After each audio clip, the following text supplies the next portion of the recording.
அஸ்ஸலாமு அலைக்கும். இன்றைக்கி சுவையான கனவா மீன் கிரேவி தான் பார்க்க போகிறோம். இது ரசத்துக்கு சாம்பாருக்கு தொட்டு சாப்பிட்டிங்கனாக்கா செம்மையாக இருக்கும்.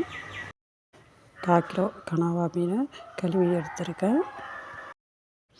கனவாவை தண்ணி சேர்த்து ஒரு கொதி வந்ததும் வடிகட்டி எடுத்துக்கலாம்.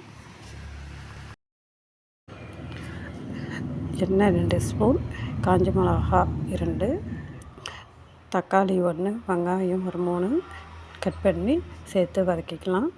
இஞ்சி பூண்டு பேஸ்ட் 1 ஸ்பூன் சேர்த்து வதக்கிக்கலாம். கனவாவை சேர்த்துடலாம்.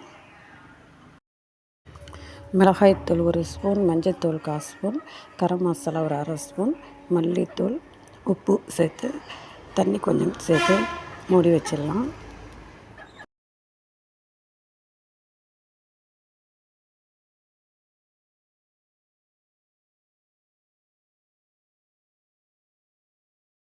இடையில திறந்து பார்த்து கிண்டி விட்டுக்கோங்க. தேங்காய் பால் கொஞ்சம் சேர்த்து மூடி வச்சிடலாம்.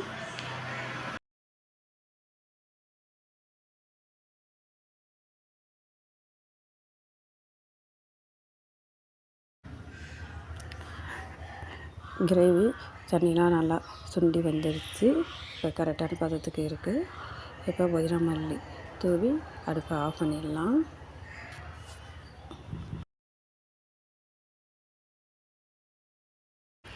டேஸ்டியான கனவா மீன் கிரேவி ரெடி ஆகிடுச்சு. நீங்களும் ட்ரை பண்ணி பாருங்கள். பிடிச்சிருந்தால் லைக் பண்ணுங்கள், ஷேர் பண்ணுங்கள், சப்ஸ்கிரைபர் பண்ணுங்கள். அஸ்ஸலாமு அலைக்கும்.